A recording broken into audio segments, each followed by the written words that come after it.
Alokairuaren kudeaketa zahanztea. Errenta hilero kobratuko duzula ziur jakitea. Eta zure etxea esku honetan dagoela jakitea. Badakigu zer behar duzun etxe bizitza alokatzeko. Hutsik dagoen etxe bizitza bat baduzu, Bizigune da zure programa. Eusko Jaurlaritza, Euskadi, auzolana.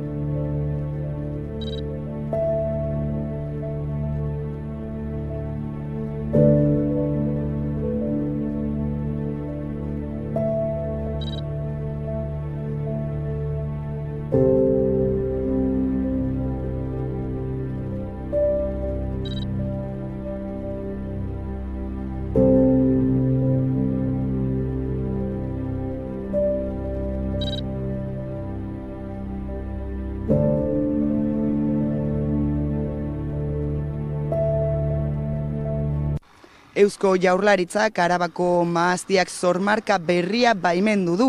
Hau da, Araba Errioxako zenbait upategik bultzatu duten zigiluaren behin-behineko baimena indarrean sartu da. Gauzak horrela, hurrengo urteko uztak Arabako mahastiak sormarkarekin merkaturatzea espero dute. Ikusteko dago orain zer gertatuko den Errioxako kontseiluak eskatutako esklusibotasunarekin.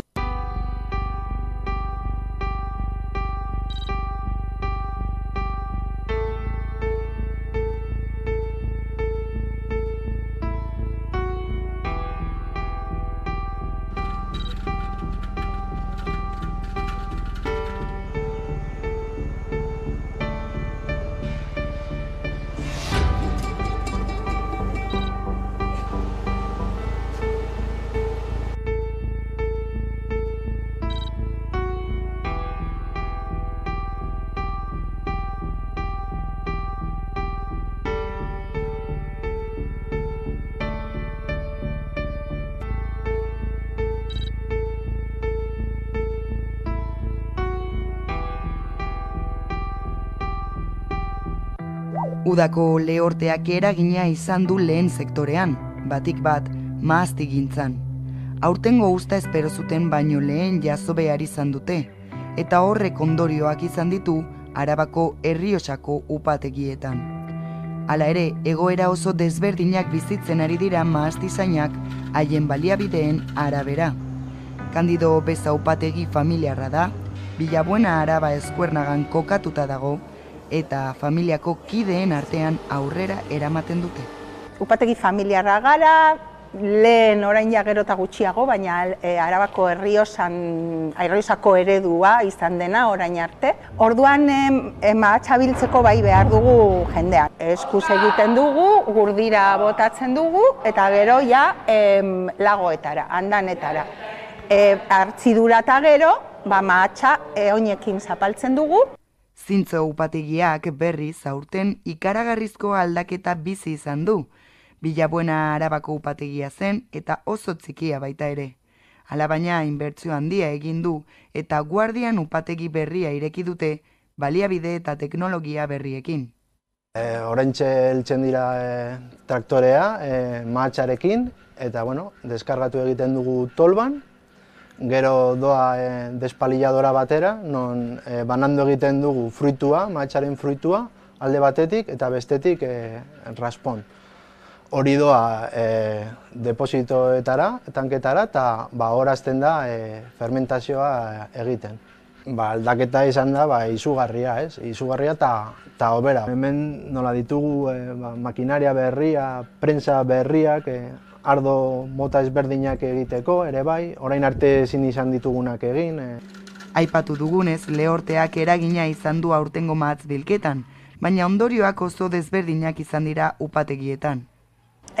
Madurazio prozesua ez da berdina izan, mahatsak behar du bere ibilbidea egin, bere denbora behar du. Bai kolorea, bai aziotasunean eta nabaritzen da. Azkenean ez da izan zera prozesu normala. txikiagoak izan dira eta pisu gutxiagokoak, orduan murriztu egin da pixka bat uzta. Sorpresa bat eraman dugu, ze oso kezkatuta eta beldurtuta geuden, aber aurtengo mahastiak nola konportatuko ziren, zein motatako kalitatea izango genuen, eta egia esan sorpresa bat eman digu mahastiak, ze gogorra den landare hori, eta nola ekarri duen fruitua oso pozik gaude. Horrekin batera beste bereizketa bat aintzat hartu behar dugu, zigilua.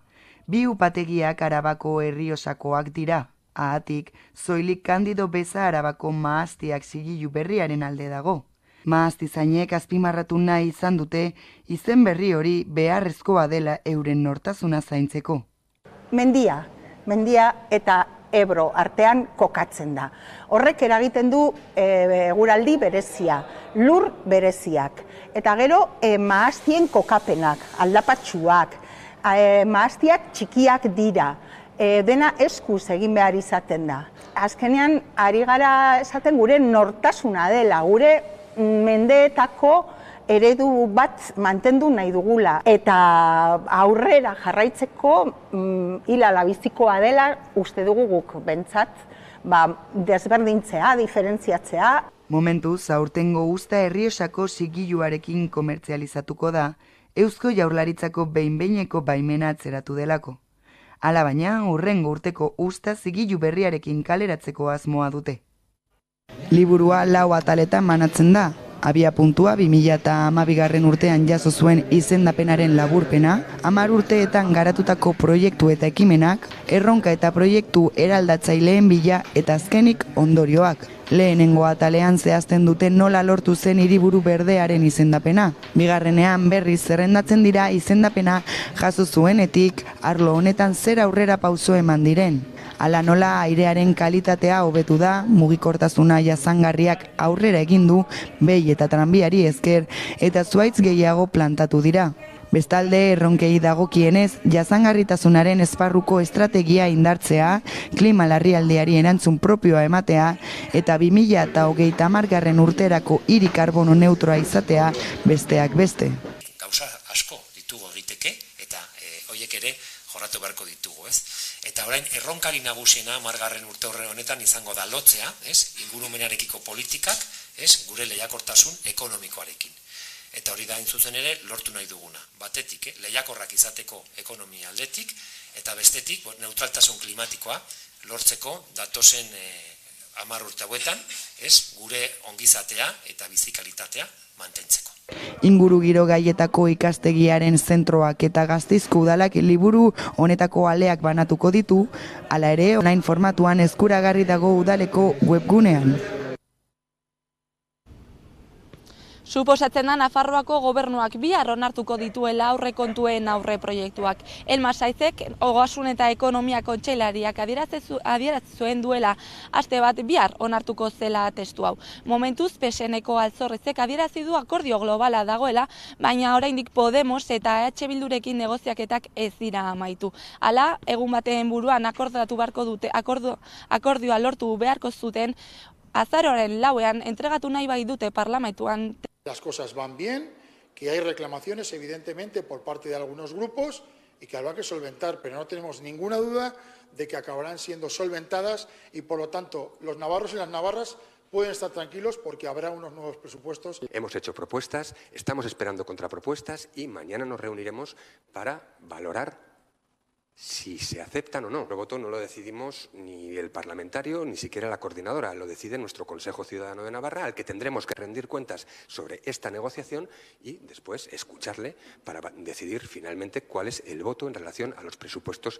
Ertzaintzak egindako erresoluzio horren arabera, Gasteizko klinika baten aurrean errezatzen zuen abortuaren kontrako taldeak, ekintza hori eraikinetik 80 metrotara egin behar zuen. Mugimenduak idatzia ez zuen begi onez ikusi eta errekurtso bat jarri zuen. Gauzak horrela, EAEko Justizia Auzitegi Nagusiak bertan bera utzi du Ertzaintzak egindako erresoluzioa.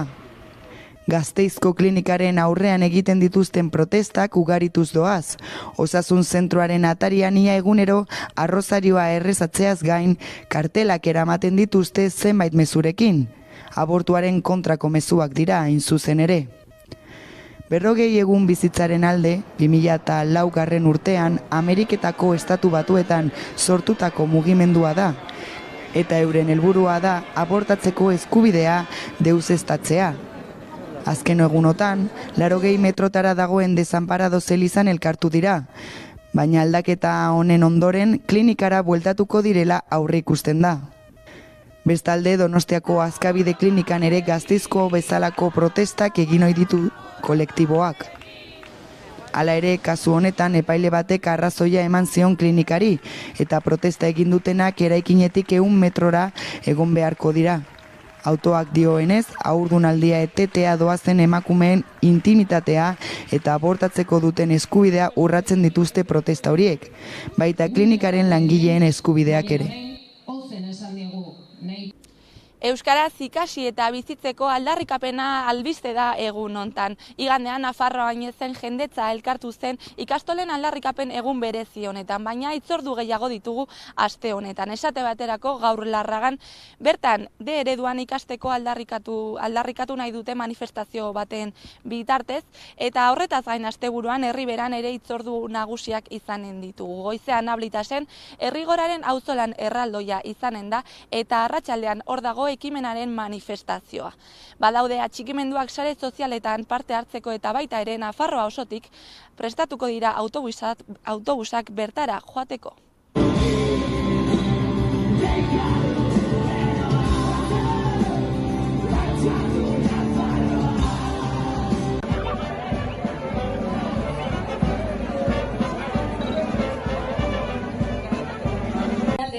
Euskara ereiten. Horregatik, mila esker Euskara babesten ari zareten guztioi.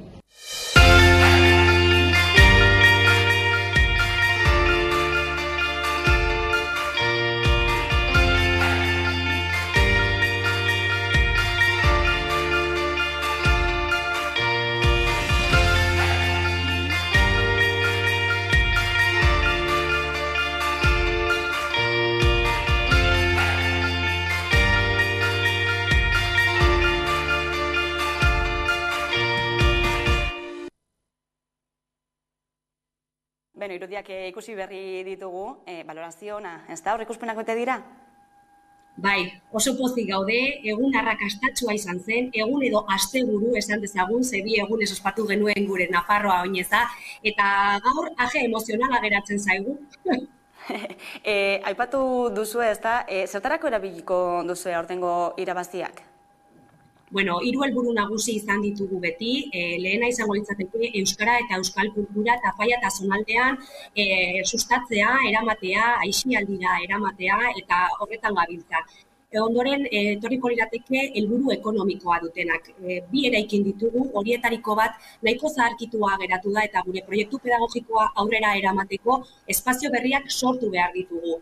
Eta azkenekoa, 2011 Oinezari esker, sortu genuen DBH-ko eraikina, izugarri polita dena, baina zorak ekarri dizkigu eta zor horiek ja gainetik kendu nahiko genituzke behingoz.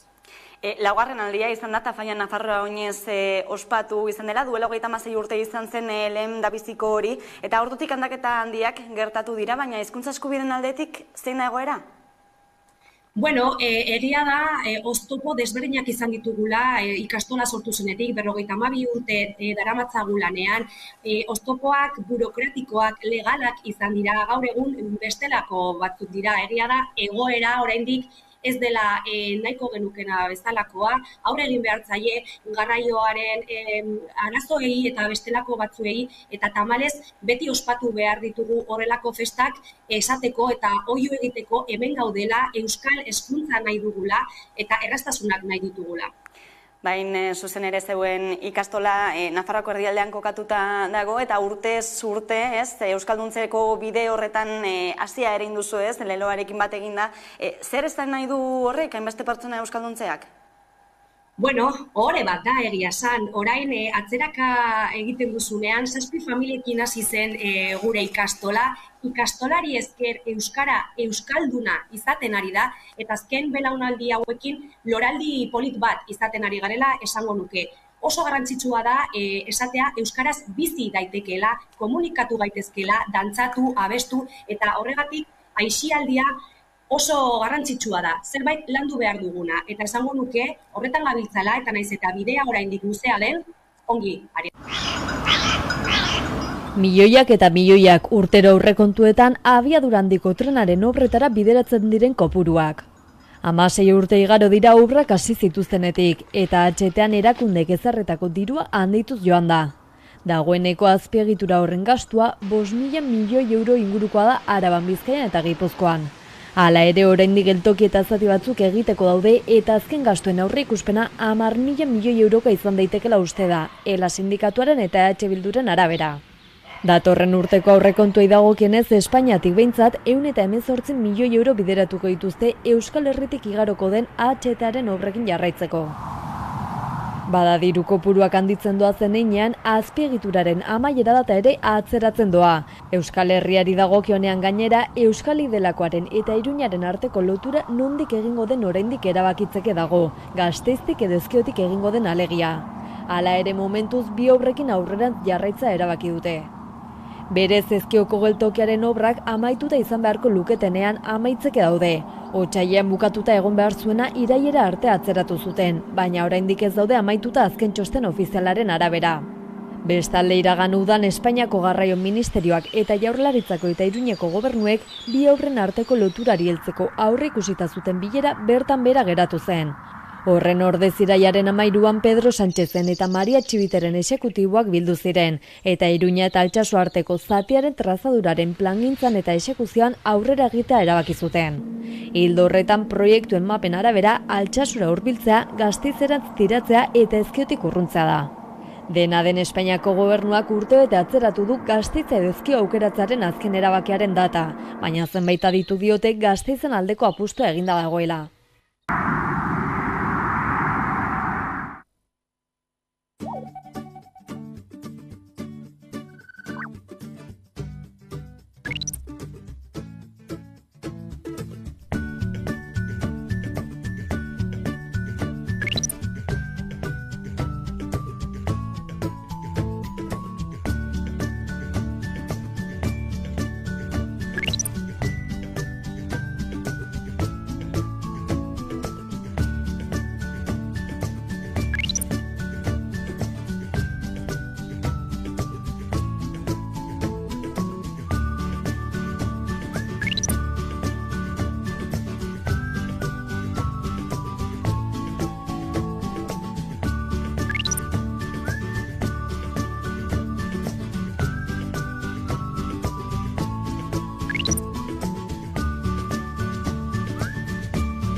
Egoera jasanezina bilakatzen ari da.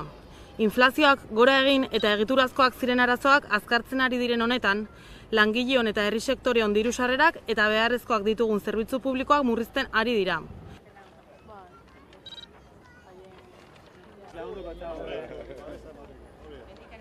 Eta Urkullu eta Txibiteren gobernuek ez dira erabiltzen ari indarrean dauden eskumenak herritarren bizi baldintzak ziurtatuko dituzten politikak egiteko. Finantza sektorea, oligopolio energetikoa, patronala eta oroar elite ekonomikoak dira gehiengoaren pobretza eragin eta egoera honekin etekinak pilatzen ari direnak.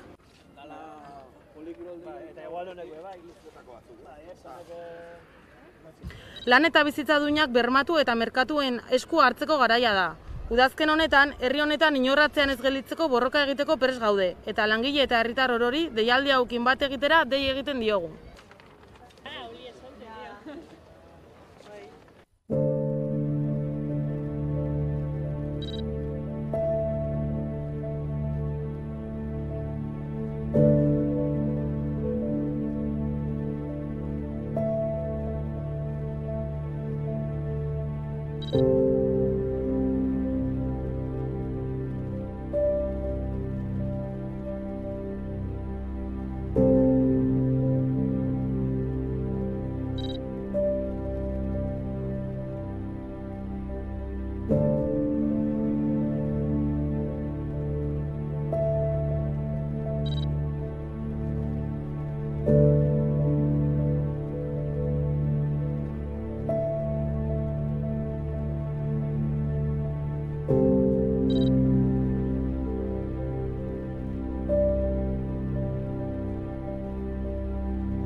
urriaren 18ko adierazpenarekin guk hiru helburu nagusi genuen, ez? Lehenik eta behin esan beharra dago, guk esaten dugu adierazpen horretan esaten duguna horrela pentsatzen dugulako. Eta guk pentsatzen duguna esaten dugu.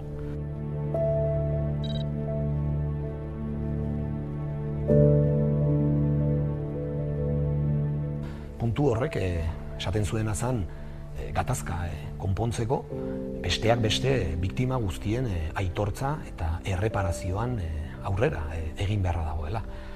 Gu adierazpen horrekin horixe egin nahi izan genuen, ez?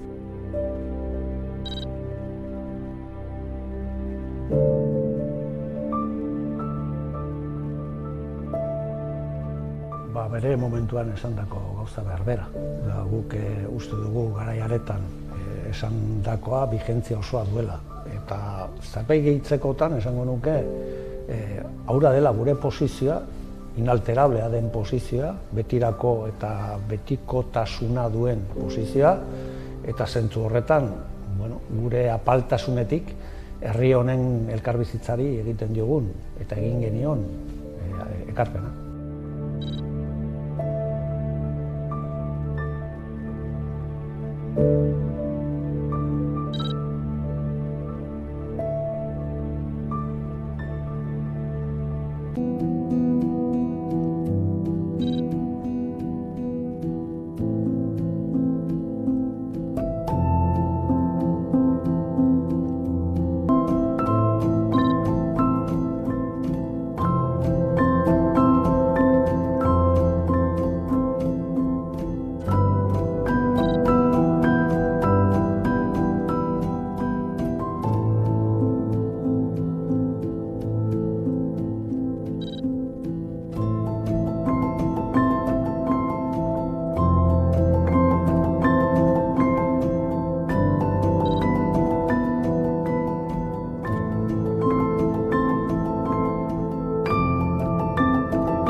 Atortxurroken 27. edizioa ospatuko da abenduaren 17an Atarrabian. Agurdoinuak eta elkartasuna tonaka beste urte batez, osotara 17 talde eta 9 estreinu izanen dira.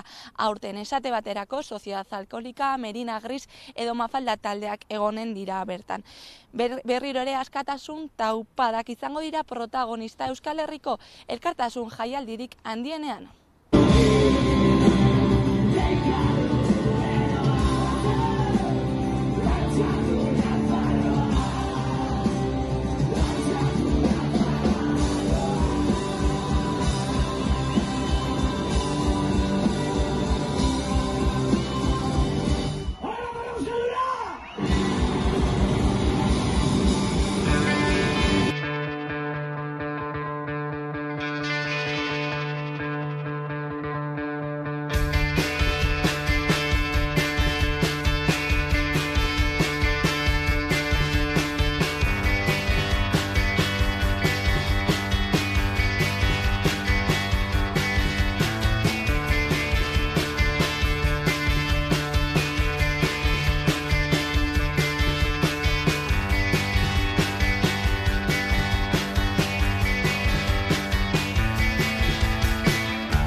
Egunero legez eguneko elkarrizketari atea irekiko diogu eta horretarako gaurkoan gurekin dugu Inigo Martinez Zaton, Elkarrekin Podemos Iuren legebiltzarkidea, eguerdion ongitorri. Kaixo egunon. Bueno, gizarte desberdintasunak areagotzen ari direla, hori izan da atzokoan arartekoak adierazi zuena eta testuinguru honetan aurrekontuak negoziatzen hasiko zarete aurki. Zen nolako aurrekontuak beharko lituzke Euskal Autonomia Erkidegokak? Eta baita ere atzo Azpiazu sailburuak adierazpen batzuk egin zituen eta gaur rementeriak ere bai, non esaten zuten rekaudazioaren aldetikan, rekaudazio rekorra izango dugula, hori egia da. Eta rekaudazio rekor hori inbertsio sozialerako erabili behar da, hezkuntza publikorako, osasun publikorako, diru sarrera bermatzeko, errenta indartzeko, enplegu publikoa sustatzeko eta baita ere krisi garai honetan, energiaren prezioak ikusita nola dauden eta elikagaien prezioak ikusita nola dauden, jendea babesteko erabili behar dira. Ezin dugu onartu, Azpiazu sailburuak adibidez, lasaitasun eta egonkortasun aurrekontu batzuk izango balira bezala aurkeztu zuena atzo, ez? Behar duguna da, interbentzio publikoa jendea babesteko. Aipatu duzu, Ogasun sailburuak atzokoan esandakoak, besteak beste ere adierazi zuen zergaren harira, ez dela zergak jaisteko momentua, ez da igotzekoak ere, zer deritzozu? Jaiztekoa Euskadin zaila da gehiago jaiztea. Aurreko astean ezagutu genuen oso eskuindar den instituto baten txosten bat, non esaten zen estatu mailan, Madrid atzean, Bizkaia, Araba eta Gipuzkoa daudela, presio fiskalean edo justizia fiskalean hobeto esan da gure terminoetan barkatu esan da. Eta gaur datu batzuk birepasatzen adibidez sozietate zergan Europa mailan presio fiskala 2,4 ingurukoa da eta hemen 1,5koa. Aldea handia da, ELA sindikatuak egin zuen txosten batean adibidez, beraiek esaten zuten 4.000 milioi euroko errekaudazio gehigarria lortu algenuela zerga hori igotzen, eta azkenean sozietate zerga moskinak sorpetzen ditu, ez bakarrik enpresa baten jarduna, eta orduan ikusten dugunela margena badago justizia fiskala gehiago lortzeko, Euskadin oso atzeratua gaude zentzurretan, eta justizia fiskal horrekin politika publikoak eta inbertsio soziala ordandu daiteke, bestela ezin da ordandu. Zerkera gozten du politika fiskal progresibo hori ez egiteak Madrilen egin duten bezala ze aberatzen gaineko zerga horrekin? EAJ-PNV betidanik beto bat jarrita dauka eskerra guztiari, guri partikularki, baina eskerra guztiari fiskalitateari buruz hitz egiteko. Hori daramagu dezaten bizitzazoan. Eta hori ikusi behar dugu nola 2017an PNVek, Alderdi Sozialistak eta Alderdi Popularrak sinatu zuten orain indarrean dagoen reforma fiskala. Beraiek esaten dute, itxaron behar dugu azterlan bat egitera, baina hori esaten zuten duela 3 urte, esan zuten duela 2 urte, aurreko urtean, eta orain esaten dute. Hori ez da inoiz helduko, beraiei zaielako interesatzen. Eta jendeari interesatzen zaiola da justizia fiskala berriro mahai gainean jartzea. Eta orain aurrekontuen eztabaida honetan berriro noski jarriko dugu mahai gainean zergak dirudunei igotzeko margena dagoelako. Eta ez bakarrik, atzo aurreko astean iragarri zen deflaktazio berri hori iragartzeko. Deflaktazio hori ez da progresiboa, dirudunei mesede egiten die, eta horrek esaten du aukerak daudela beste gauza batzuk egiteko, baina beraiek momentu honetan bakarrik nahi dute zerga politika horretan eskuinarekin adostea, eta berriro esaten dugu mai gaineratuko dugula reforma fiskalaren beharra. Erabiltzen duten argudioa delako ez dela momentua zergak igotzekoa, testuinguru ekonomikoa eta soziala ikusita zer deritzozue? Baina zergak igotzea nori? Momentu honetan euskal langileria, euskal enpresariek baino diru askoz gehiago termino relatiboetan, baina baita ere absolutoetan ordaintzen dute. Lehen, duela 10 urte, adibidez, langilek ordaintzen zutena eta enpresek ordaintzen zutena ia parra zen. Momentu honetan, langileek ordaintzen dute ia zergen 1/3. Eta enpresek bakarrik 1/24. Orduan hor margena dago. Aldaketa handia eman da, neoliberalismoaren garai honetan, 2008tik aurrera, eta momentua da langileria fiskalitate progresibo bat izateko, seguk esaten duguna da zergak ez direla igo behar, baizik eta egon behar dena da justizia fiskala. Gehiago daukatenak, gehiago ordaintzea, bakarrik hori. Bien bitartean, Eusko Jaurlaritzarekin batera akordio batera iritsi zarete, diru-sarrerak bermatzeko errentaren gainean, besteak beste, ura jasotzeko 23 urtetik 18 urtera jaitsi duzue baldintza hori, zenbatekoa 803 eurora igo duzu eta baldintzak ere malgutu dituzue. Nori eragingo dio mesede batez ere aldaketa guzti honek?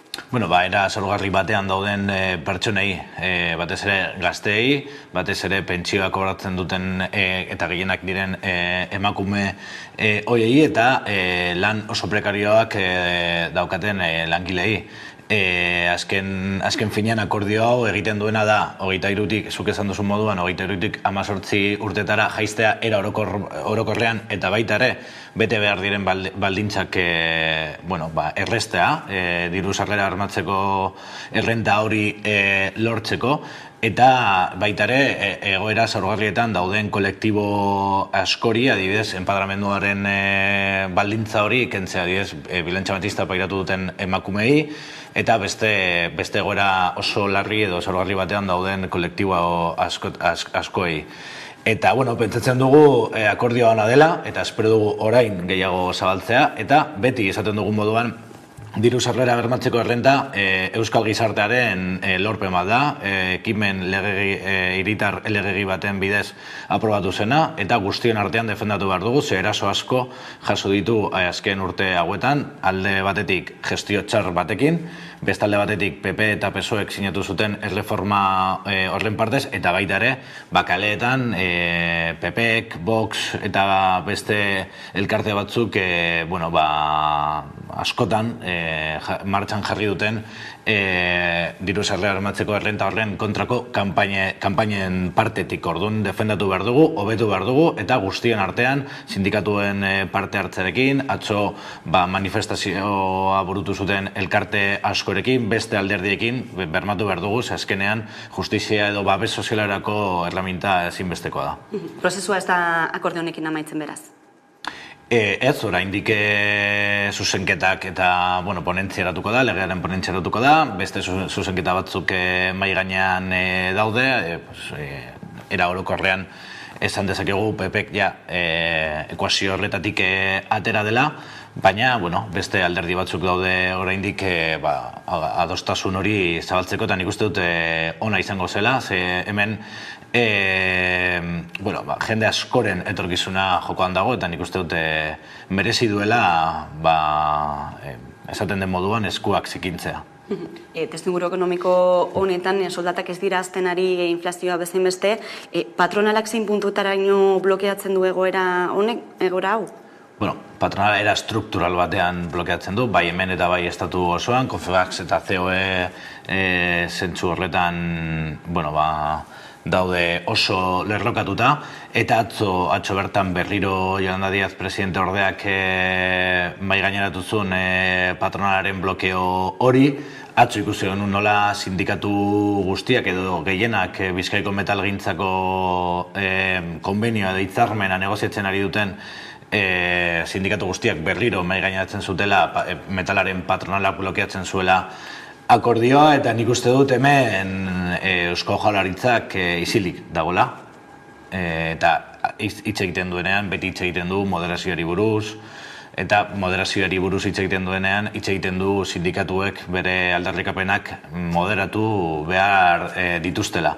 Eta momentu honetan sindikatuek bakarrik justizia aldarrikatzen ari dute, KPI igotze tasa soldatetan refleju bat eukitzea, eta momentu honetan Confebask hemen blokeatzen ari ditu hitzarmen gehienak. Ikusi genuen nola uda horretik Arabako metalgintzako hitzarmena posiblea izan zen, eta espero dugu sindikatuen presioagatik eta presioaren gatik, eta baita ere Eusko Jaurlaritzak norabide aldaketagatik egiten badu, ze momentu honetan esaten dudan bezala isilik dago konflikto edo gatazka hauetan, egoera aldatzea, behar dugu soldatek igotzea, ezin dute balio gehiago galdu. Ukrainako gerrari egosten zaio askotan bizi dugun testu inguru ekonomikoa, inflazioaren gorakada hori, eta bien bitartean Madrilgo aurrekontu orokorretan defentsarako gastua nabarmen igo da, ehuneko 25 kritikatu duzuena gainera eskutuan mantendu izan duela Sánchezek. Bideo diplomatikoa hilda dagoela esango zenuke? Zaila da, eta zer eskenean politika eta diplomazia beti zaila izan dira, eta batez ere testu inguru batean, Europa mailan non ikusten dugu diskurtso bakarra dagoela, egia da, eta aldez aurretik gauzak argi usteko Rusiak inbaditu zuela Ukrainiak, eta horrek nazioarteko zuzenbidearen urraketa oso nagusia dela, ondo, giza eskubideen urraketak ematen adira, bai, Rusiaren armadaren partetik, baina baita ere salatu behar dugu Ukrainiaren gobernuaren jarrera, 12 alderdi legalizatu ditu eta baita ere giza eskubideen urraketak egiten ari ditu, gerra guztietan bezala, baina horrek ez dio garrantzia kentzen, eta behar duguna momentu honetan da diplomaziaren bidea hitz egitea. Hau gerrak ez dira irabazten, beti galtzen dira, orduan eskatu behar dena da, gero eta hildako gutxiago sortzen duen egoera bat. Eta horrek bakarrik, edo irtenbide bakarra da negoziaketa, bake akordio bat sinatu behar da Ukraina eta Rusiaren artean, eta baita ere beste Europar Batasunaren parte hartzearekin, eta horrelako proposamenak mahai gainatzeagatik leporatzen digute edo diete beste pertsona batzuei alde batekoa zarela, eta ez, hau da bakearen aldekoa izatea, eta azkenean Rusiak arma nuklearrak ditu adibidez, eta baita ere OTAN asteburu honetan egon da joku edo aktibitate batzuk egiten arma nuklearrekin ere bai, eta nik uste dut merezi duela esfortzuak zentratzea diplomazia horretan bai. Eta horrez gain ez, Europara begira eta gure ekonomietara begira, gerra luzatze horrek zenolako testu ingurua ekartzen du gurera? Bueno, ikusten ari gara nola, baina ere bai horretan gustatzen zait azaltzea daukagun krisia gerrak areagotu duela. Baina krisia bazetorrela, bazegoela, aldaketa klimatikoaren krisia eta baita ere material faltaren krisia eta presioen gorakada, gauza guzti horiek gerrak areagotu ditu, baina bazeuden. Orduan, dena den, bai giza eskubideen aldetikan eta baita ere ekonomiaren eta ongizateren aldetikan gerra gelditzea da ezinbestekoa. Ez dauka inolako zentzurik aurrekontuak igotzea defentsan, Europa mailan armetan gastatzea elikagaietan edo energian gastatu beharko genukena, eta orduan zentzu handiko proposamena pentsatzen dugu dela gerra gelditzea, bai Ukraina herritarren mesedetarako eta baita ere Europar osoko herritarren mesedetarako bai. Ez dira gutxi aurretik politikoki dauden erronkak energiaren alorrean esaterako hartu beharko liratekeen neurriak esaterako. Iñigo Urkullu lehendakariak kurtso politikoaren hasiera herri itunak nabarmendu zituen. Horiekin bat egiteko zer da beharrezko Elkarrekin Podemosen ustez? Bueno, esan genuena edukiak. Herri akordioak eta auzolana esaten dutena beraiek, beti auzolana beraien Espainetan, baina gero gauzak martxan jartzeko edukiak normalean faltatzen dira. Egia da, oraintxe bertan, ez dakit herrituna bat den edo ez, baina akordio importante bat da, diru sarrera hormatzeko errentarena. Ados, hor edukiei buruz hitz egin dugu, gorakada batzuk lortu dira. Guk 6 legebiltzarkide baino gehiago izango bagenitu, segurazki lorpen gehiago lortuko genitu eske, baina lortu duguna, eta herritun bat da edo akordion bat da. Eta gainontzeko akordiotarako berdina behar da. Edukiak eta guretzako oso garrantzitsua diren bi irizpide, jendea babestea eta sektore publikoa, guztiontzat lan egiten duen sektore publiko horrek, hezkuntza, osasuna, kulturan, hainbat lekutan, egoitzetan adibidez, hori indartzea. Bi zentzu horietan, lehendakariak badaki gurekin kontatu aldugula, baina normalean kontrako norebean doaz. Esaterako hizkuntza itunean bai, lortu zela akordio zabal bat, lehen momentu horretan bertan, itunaren zutabeak eratzi zirenean, baina dagoeneko kritika ugari egin diozue batez ere zirriborroari, legearen zirriborroaren testu hori, eta kritika horietako bat da kuoten behin betiko amaitzeko eskaera hori, nahiz eta duela urteak debekatuta egon oraindik ere kobratzen delako. Horixe ez dago itunean?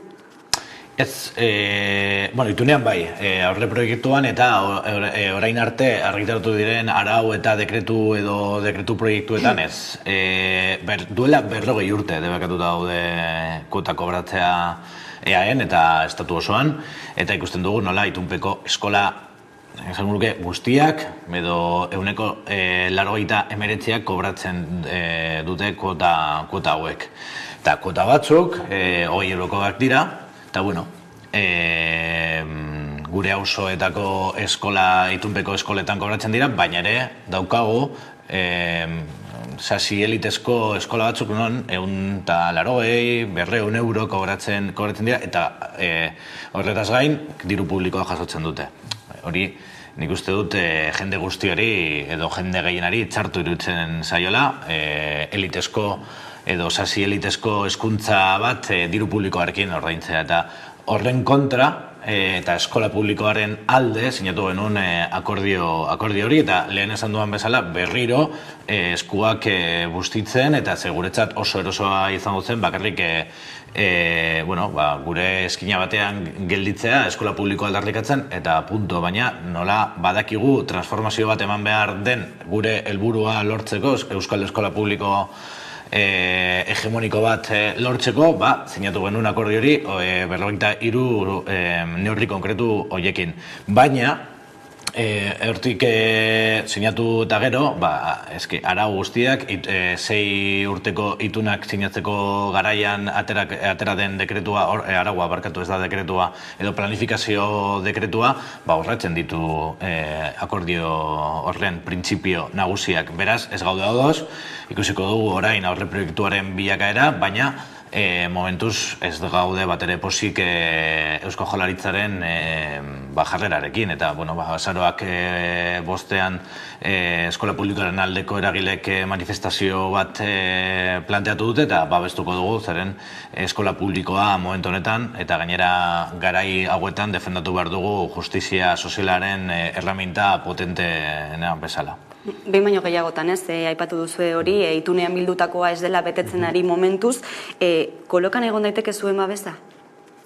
Gure babesa legearekiko, berriro dinot, edukietan oinarrituko da, eta eskola publikoa babesten eta edatzeko prozesu bat neurri konkretuekin segregazioaren kontrako neurriak baldin ez badaude barkatu.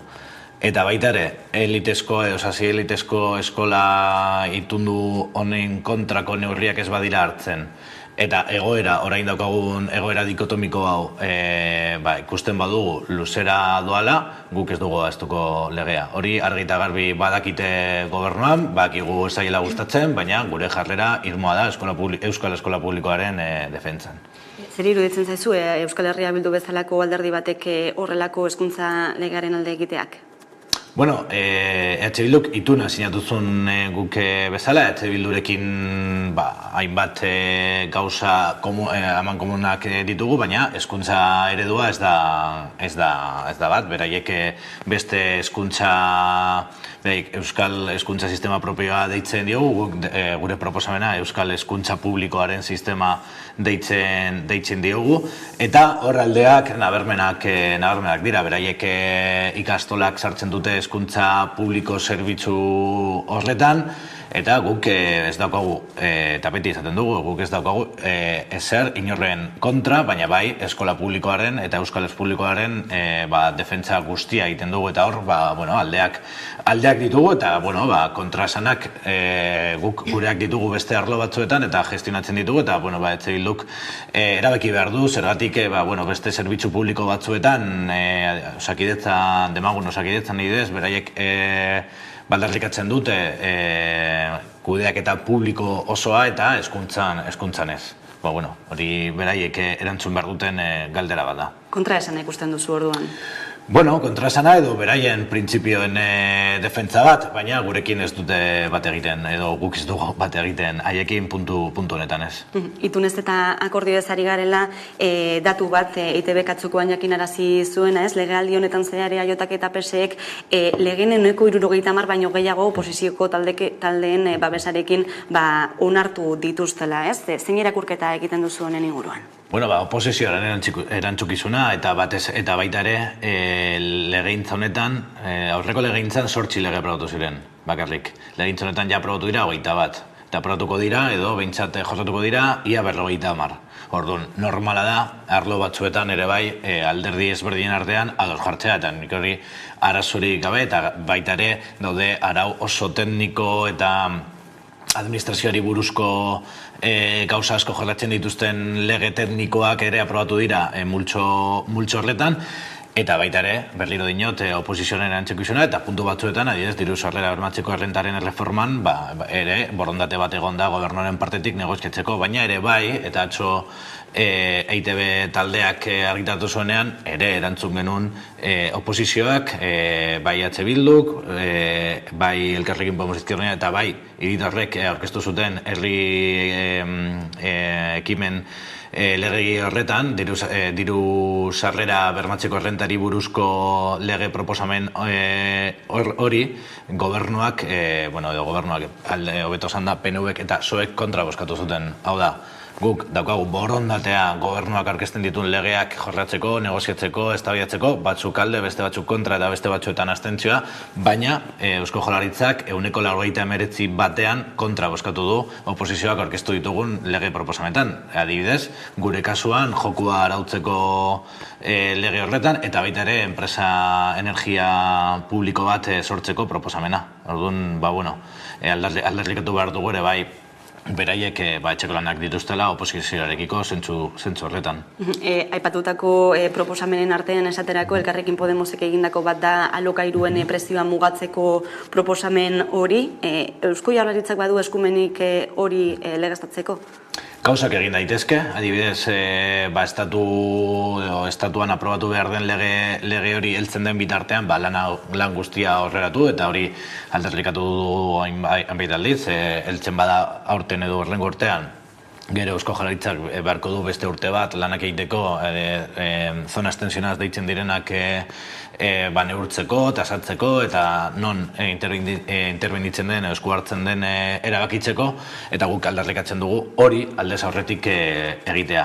Eta baita ere, hemen daukagu etxebizitza lege nahiko potente bat, adibidez, non etxebizitza eskubide subjektiboa daukagun, baina duela urteak ez dela aprobatzen lege hori garatu behar duen dekretu nagusi bat etxebizitza eskubide subjektiboarena adibidez. Eta hori egin dezake. Eta ez du egiten. Zergaitik?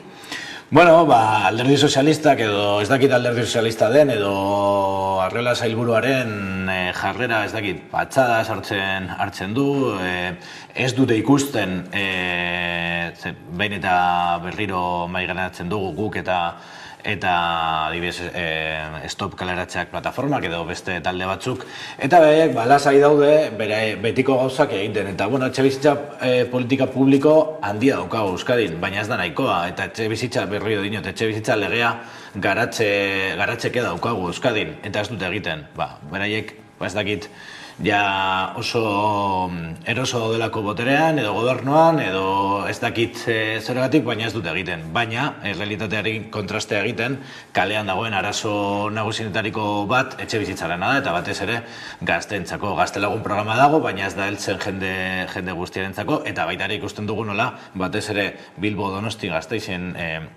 eta herri handienetan alokairuak gero eta gehiago igotzen direla. Eta egia da, estatuko gobernuak 2% igoerak bakarrik albidetzen dituela, zadebekatuta daudela hortik gorako igoerak, baina jatorrizko egoera oso presio altukoa da.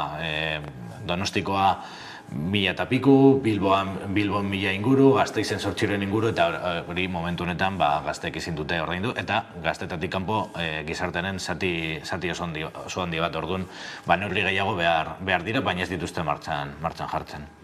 Eusko Jaurlaritzan, Eusko Legebiltzarrean, hobeto esan da, Elkarrekin Podemosek proposatutako beste kontu bat da ere, arma nuklearrak debekatzeko ituna sinatzea, ez da aurrera atera, PSE eta EAJaren aurkako botoekin, Vox eta PPrekin batera, zein azalpena aurkitzen diozue? Ez dugu oso ondo ulertzen, egia ez dugu, 2017an horrelako ekimen bat babestu zuten, eta batez ere, momentu honetan, lehen hitz egiten genuen bezala, gerra kontestu batean gaude, berriro diogu, Rusia potentzia nuklear bat dela, OTAnek ere bai, eta atzo Boaventura dos Santosen hitzaldi batean egon nintzen EHUn, Sarrikon, eta berak esaten zuen oso argi, testu inguru arma nuklearrak erabiltzen den testu inguru batean, ez daude irabazlerik. Guztio galduko dugu, eta oso egora larria batean gaude, eta egia da, Eusko Legebiltzarrak ez du Ukrainako gerra geldituko, baina bai, diplomaziaren aldeko esfortzu horien parte bat izan daitekela, eta ez dugu ulertzen nola PNV, PSek, PP eta Voxekin batera horren kontra egin zuten. Diplomaziaren momentu honetan edo diplomaziaren beharrearen momentu honetan beraiek gerraren edo diskurso gerreristaren horren aldekoak agertu ziren, eta ez dugu benetan ez dugula ulertzen nola diskurtso hori mantendu alduten. Boto intentzioari begira, Eusko Jaurlaritzak duelagun batzuk argitaratu du soziometroa, eta haren arabera, hiru hiriburuetan benazko joera izango luke Elkarrekin Podemosek, zein hausnarketa egiten duzue? Soziometroa, egia esateko, azkenengo urteotan nahiko egonkorra izan da, 8% eta 11% artean kokatzen gaitu, inkesta bat da, eta horrela irakurtzen dugu, baina gure esfortzu guztiak noski egingo ditugu, inkesta horiek gainditzeko, adibidez Bilbon, justo datuak eta inkesta pizkat aztertzen, eta, justo nire lankida den Xabi Jimenez Bilboko zinegotziak polito badenez hor egon zen ikusten, 3 zinegotzetarako oso boska gutxi faltatzen dira, eta hori da erronka, ze gainera horrek ahalbidetuko du EAJak inkesta horren arabera gehiengo absolutua ez izatea, eta nik uste dut komeni zaigula guztioi, beraiei nik uste dut ere bai, gehiengo absolutuetatik urruntzea. Orduan, lana geratzen da, guk lanean jarraituko dugu gure gaur daukagun koalizioarekin, eta saietuko gara ere bai, beste alderdi batzuekin, koalizio hori astea, eta baita ere, zenbait herrietan talde independiente batzuekin lan egiten ari gara, hautagaitza potenteagoak aurkezteko, eta ikusiko dugu nola, gero ere bai, gure boskak beharrezkoak baldin badira gehiengo alternatiboak martxan jartzeko, hor egongo dira, eta horretarako nik uste ezinbestekoak garela, alderdi sozialistaren PNV-rekiko daukan dependentzia hori ganditzeko, eta baita ere, EH Bilduk hainbat lekuetan edo hainbat aldietan daukan zalantza horiek gainditzeko. Gure papera ezinbestekoa da. Orduan ez dizuek kezkarik piztu inkestak?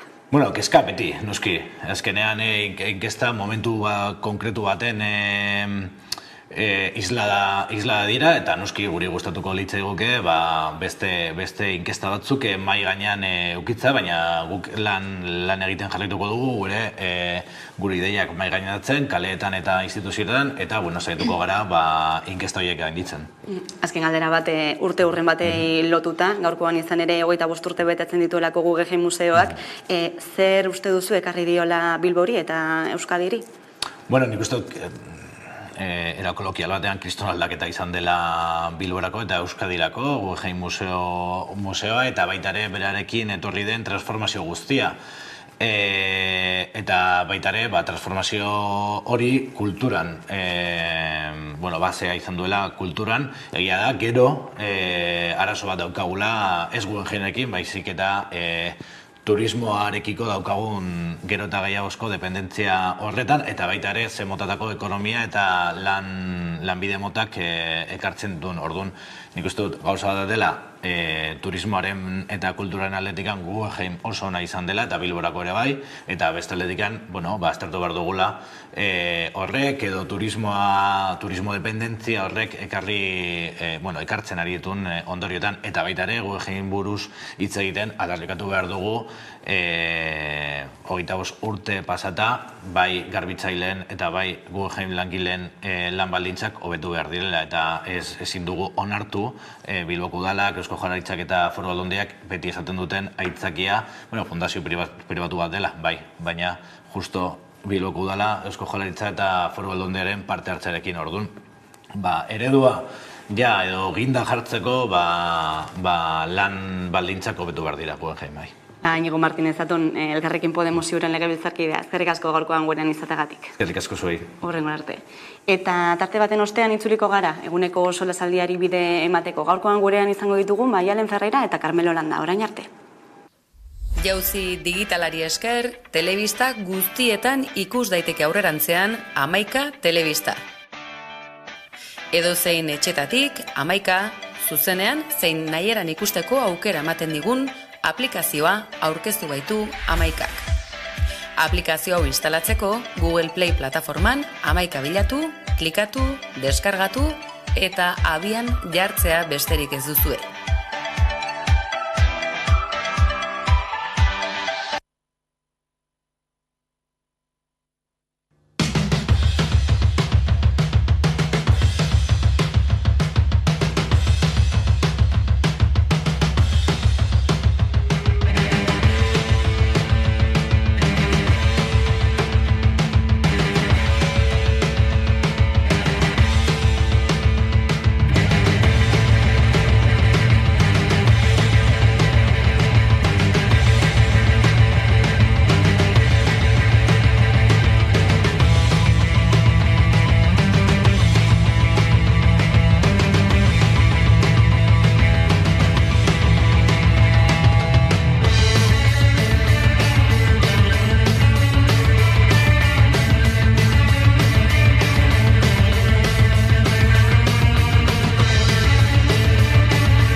Esango digute ez darela inor, ez dela posible eta egoteko hor, etxaiari hartu ez eskua jator, promesaren ostean miseria dator. Urtzen giratxuan garaiak ere bai, zurik ez dago baina egurren onai, egunak jaten dira urrengoaren zai, hau eman digute baina ez du nahi. Entzuten alduzu, eta eatzen ari da baioren zarata eroriko dira zimendu zarra usteltzen ari da lingo garaietan godorro garaietan eroriko dira gaur izan nahi dizut zera besten dudan bi montureko dan etu bat egin du begiak elmugan itzulerako zubidenak zuzkan.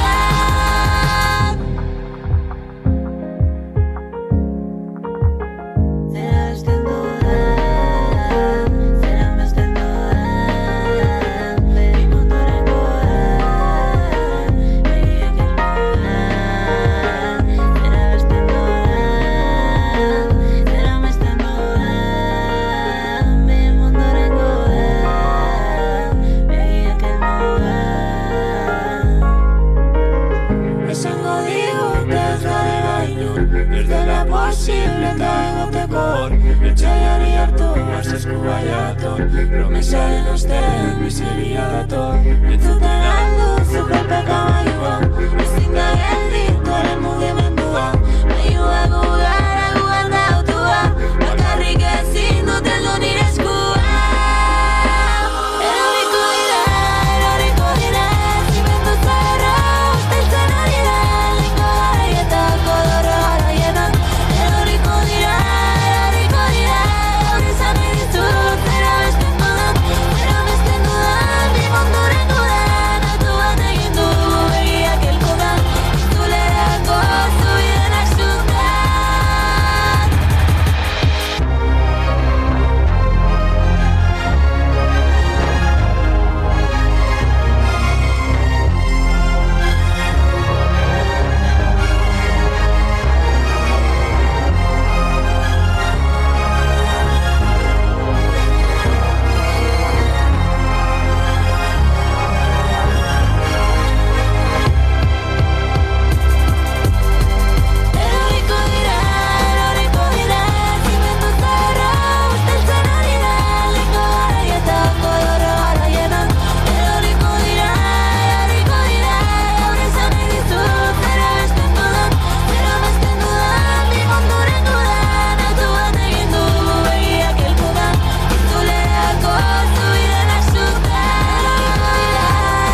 Euskal Herriko aktualitatea ikusteko eta jarraitzeko beste modu bat da Hamaika Telebista.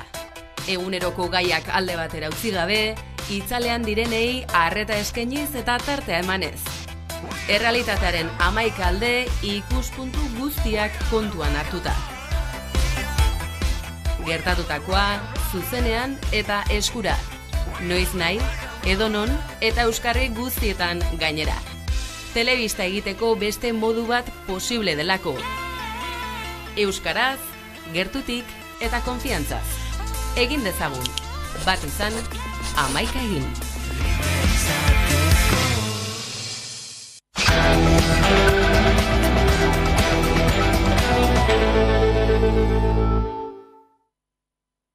Eta egunero legez, solasaldiari bide emango diogu, horretarako gaurkoan gurekin ditugu Maialen Ferreira, eguerdion. Eguerdion. Eta Carmelo Aranda ere, eguerdion. Eskerrik asko. Memoria historikoaz hitz egiten hasiko gara, gaurkoan aldu zaigun berri bati helduta, hain zuzen ere, Pedro Asua, 21 urte hilez zituela, hil zuelako tropa frankistek Aragoin, tropa frankistek Bilbo hartu zutenean atxilotu ondoren Jalkara eraman zuten, eta bertan esekutatu zuten, auzitegi militar batek epaitu eta gero, eta beste asko bezala, hobi komun batean lurperatu zuten, izenik gabe, baina gaurkoan, oraingoan, atzokoan, hobeto esan da, Arantzadi Galdakako udalaren eta senidei esker gorpuzkiak aurkitu dituzte. Setuko dugu informazioa.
Informazioa, Pedro Asuaren gorpuzkiak aurkitu dituztela, adibide bat besterik ez da, izan ere hainbatek eta hainbatek oraindik bilatzen saiatzen ari direlako, euren senideak, frankismoak hildakoak, eta aipatu bezala hobi komunetan lurperatutako horiek, ez, eta adibide bat besterik ez da, ez, zenbat eta zenbateko prozesu luzeak diren hauek, urteko prozesuak, urteko lana, eta batez ere ez, familien lanatik ateratakoak, ez, kasu honetan Arantzadi eta Galdakako udalarekin batera egindakoa. Nik kasu hau ezagutzen dut, Josu Larrea, Pedro Asuaren hilobaren bilaketa izan dalako, eta ni, bera ezagutu nagoen uda honetan Galdakaon, eta daramatza, 30 urte baino gehiago, bere osaba bilatzen, ez? Eta, lehenengo pista, eman ziotenean, izan da, Pedro Asuak, hil baino lehen, Josu Larrearen amari, bere aizari karta bat idatzi zion, eta karta horretan esaten zuetzen, ea egunen baten Bilbon elkartzen garen berriz. Pasau jakon, bera esekien zer pasau jakon, zer pasau behar zitzaiola, eta hori pasau jakon azkenian, ez? Ni hemen, bereziko nuke ez, Galdakao udalaren laguntza mandagoena oso garrantzitsua izan dela, eta Arantzadik egiten dagoen lana eskertzekoa da, ez? Elkarlan honi esker, Josu bere osaba aurkitu dau, eta hori oso garrantzitsua da, ez? Danok batera familia babestu, eta bere familiei aurkitzeko errestasunak ematia. Carmelo? Era bat adoz Maialenek hain ondo esan duerarekin, eta beste puntu bat aipatzeagatik, 85 urte pasa dira, 85 urte, ez da? Eta hau da, puntu txiki bat, eta oraindik ere hor ozeano bat gelditzen da argitzeko. Horrek zer esan nahi du, nik uste dut argi adierazten duela gure herriaren, herritarren historia lurpean dagoela. Hori da, hain zuzen ere, lurpean aurkitzen da Euskal Herriaren, Euskal Herritarron historia. Mutila 21 urterekin hil zuten, eta 85 urte ondoren bere familia izan behar izan da, laguntza eskatu, Galdakako udal eta alkate eta talde berezi bat suertatu behar izan da hori laguntzeko, eta gero Arantzadi hau da, zientziaren lan zuzena, ez da txalogarria erabat. Antropologia, historia, zientzia ari dira lan bikaina egiten, gure herriaren da herritarren historia lurperatua 21. mendean, nik uste argitzeko eta ateratzeko lurgainera, nik uste dut horrek asko esan nahi duela, ez da memoria bakarrik da, herri ukatu bat nola mantentzen duten lurpean. Hori ikaragarria da, ez da frankismoa, ez da, Franco ere 40 urte dela hil zen, ez da, ze goberatan bizi gara euskaldunok. Nik uste dut zerpentsatu handia eman behar digula honek guztiak benetan. Bain zuzen ere, honi buruz hitz egiteko bat egingo dugu zuzenean Galdakako alkatearekin, Inigo Hernandorekin, pantaiaren bestalbuan duguna, eguerdion Inigo. Bueno, aipatu dugu, ezta, Pedro Asuaren gorpuzkiak dozobiratzeko, aurkitzeko, urteetako lana egin duzuela, 2019tik aritu zaretelako Arantzadirekin eta senideekin ere lanean, baina atzokoan, bide luze horri amaiera eman zenioten, egun garrantzitsua izango zen, ezta? Bai, oso garrantzitsua. Uste dut, oraindik ez dela amaitu prozesua. Josuren zenitarteko hau ekarriko dugu egunen batean Galdakaora, baina prozesu honek hainbat eta hainbat urte dauzka.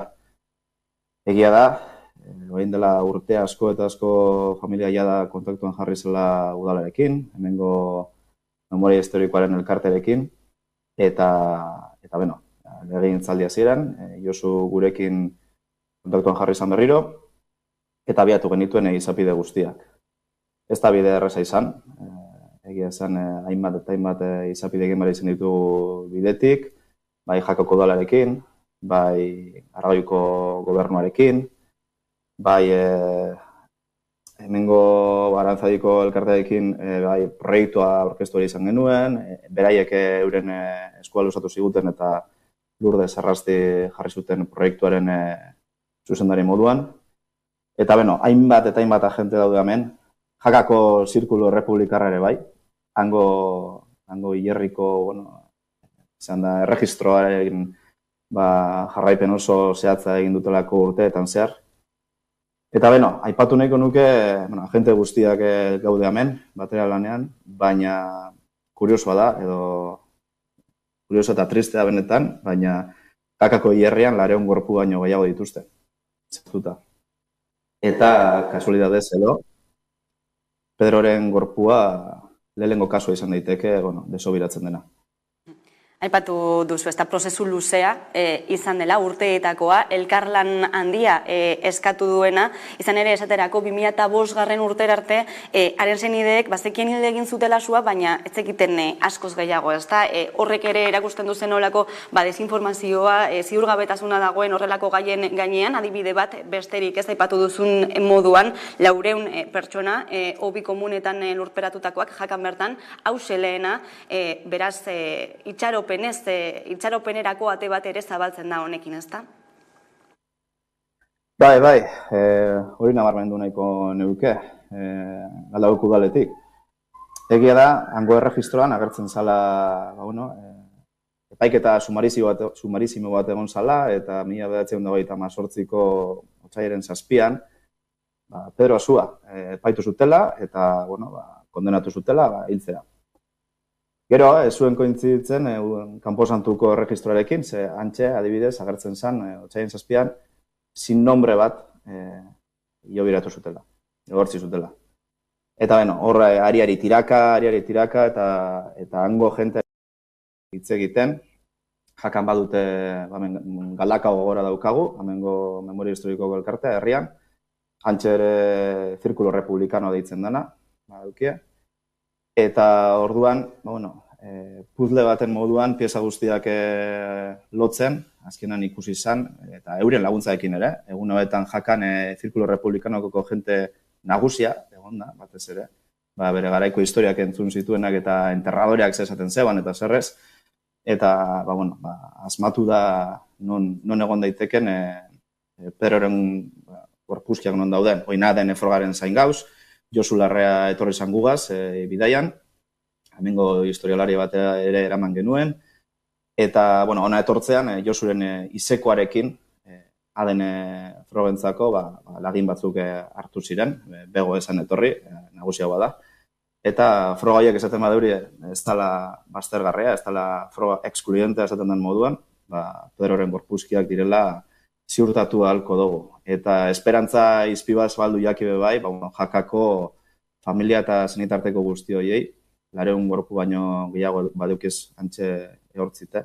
Eta badakit be bai, kasu honen ondorioz, jada hango alkateari be, bilera batzuk eskatu dut zela, euren kasua ia zelan bideratu aldeurien jakiteko. Zabaldu duzue beraz. Inigo Bernando, eskerrik asko gaurkoan, azalpen guzti hauek emategatik eta Ameka Telebistaren galderak erantzutegatik. Eskerrik asko. Eskerrik asko, zeu ere. Aipatu dugu bezala, ez da zein garrantzitsua den zirkulu hau istea, ez da hainbat eta hainbat urteren bueltan, ziurgabetasuna, ez jakintasunaren bueltan, erreparaziorako hain garrantzitsua den gorpuzkiak aurkitzea eta desobiratzea. Garrantzitsua da kasu hauek jakitea eta kasu hauek publikatzea, zeren eta berak izan dagoen moduan, kasu honi esker, esperantza gehiago piztu da eta 80 gorpu baino gehiagoko zulo bat bilatu da. Hortaz, badaz familia asko, oraindik ez dakitela non dauen bere senideak, eta pista bat da, horrekin hasteko. Bai, ez dakite, Carmelo. Bai, nik uste alkateak hainbat erreferentzia oso zehaz da oso interesgarri eman dituela, pista interesgarriak eman ditu, ez da? Lehenengo epaiketa sumarizimoa aipatu du 1938. Epaiketa horiek ez ziren epaiketa eta gainera oraintzu erabaki da ez estatua gelditzen direla. Beraz, hori ez da epaiketa da, erailketa kriminal bat.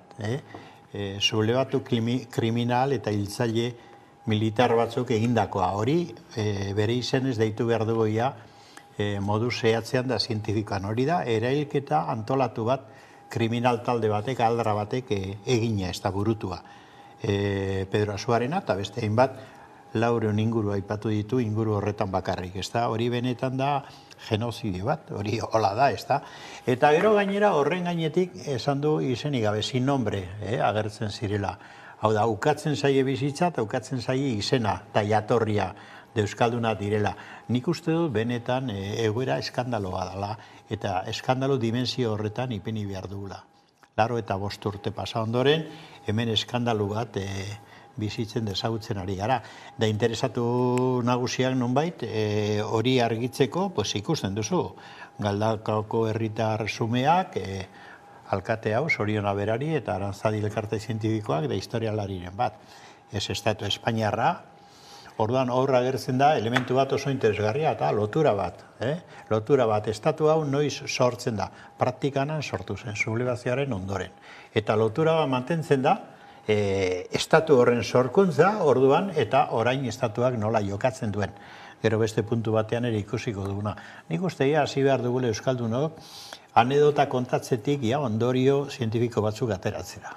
Da hori importantea da. Honekin lotuta ere ez da, atzokoan beste urte hurren bat, Lasata Zabalaren galen baiketa eta erailketarena, datorren urtean 40 urte izango dira, eta ingurumari honetan ez da, foro sozialak estatuko biktimak babesteko eta horiek aitortzeko proposamenak luzatu ditu, ikusiko ditu.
ikusi duzuen ez proposamenak bi interpelazio zuzen, bata Espainiako gobernuari eta presidenteari eginiko mina aitortzeko eskatuz, eta bestetik Eusko Jaurlaritzari eskatuz agenda instituzionalean sartu dadila urte hurrena eta zabalkunde pedagogikoa egitea.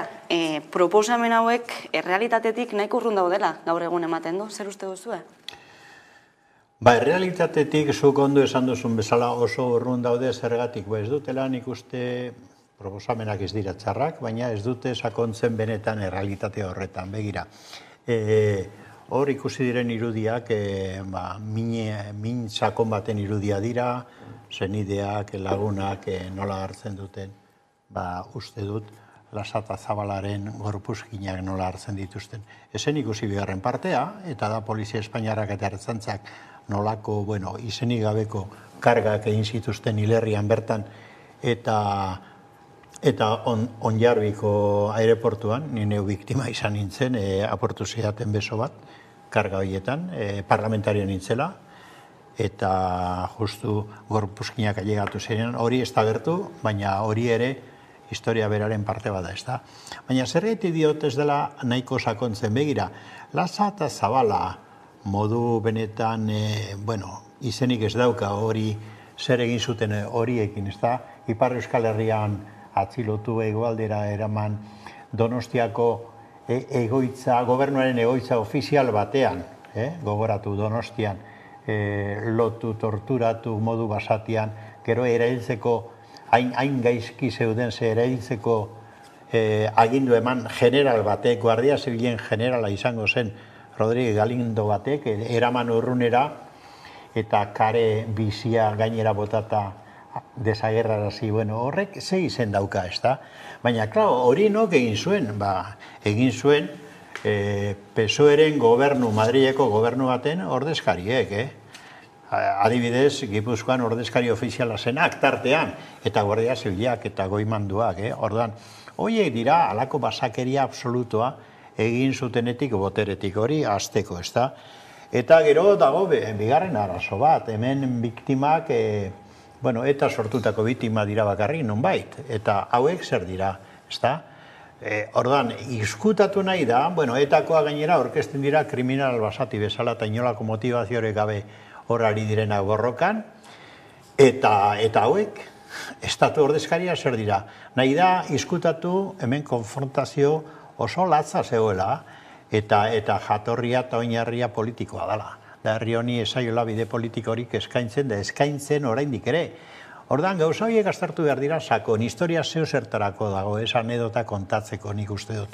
Da kasetariok ere ikasi behar dugu trasenditzen anedota horiek. Hor dago, estatu Espainiarraren ardura sakon bat, kasu honetan da beste batzutan, baina hau benetan paradigmatikoa da, eta gero dago hemengo aginte erakonde batzuren erantzunkizuna, babestuta kolaboratu egiten dutelako estatu krimen horiekin. Hori da errealitate historikoa eta hori da ikuspegi zientifikoa. Eta hasi behar gara jadanik lehen esan dugun bezala ondorioak ateratzen. Begira, gaurko testuinguruan jende honi eraildakoi terrorista dituko litzaike. Bardin egin dute egunotan, Jonke Paparot karzelatik atera denean, ETB berak zentzuratu egin ditu. Berari buruzko bertso batzuk, por cierto, gaur Jacques Esnar ere atera dute, ez dakit berriro zentzuratuko duten albiste hori ere. Eta gero, egunotan, entzun dugu lehendakaria bera, etako partaide batzuei buruz, egun dugak eta bi esaten, Guggenheim inaugurazioan, eta bar. Hemen bakarrik alde bat ikusi nahi da, eta bestearen izkutatzea egiten da zergatik, hor nik uste erantzunkizun da ardura bat dagoelako ere Jaurlaritzaren beraren aldetik. Gauzak argi esan behar dira. Hemen arazo handi bat daukagu.